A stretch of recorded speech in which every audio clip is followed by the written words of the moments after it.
Olá pessoal, Guilherme Lima, Super Geniais. Vamos bater um papinho hoje sobre como superar a síndrome do caderno em branco e a criatividade sem pânico.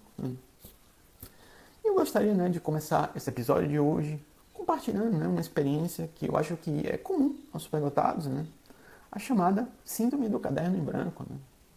E quase sempre, no início da nossa vida, a gente não tem muitas realizações porque a gente está numa fase de estudo, de preparação para a vida. E essa é a fase em que tipicamente a gente estuda massivamente e não produz nada de efetivo.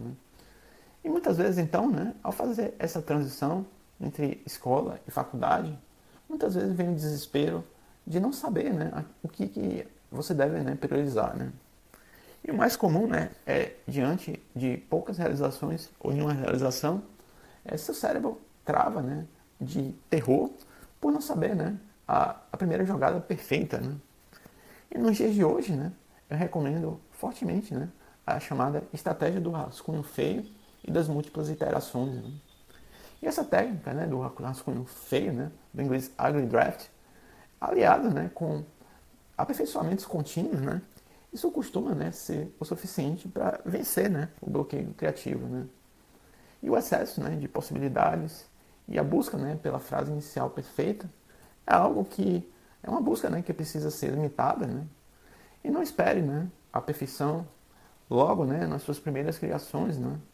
E o excesso de possibilidades também pode ser uma causa da síndrome do caderno em branco.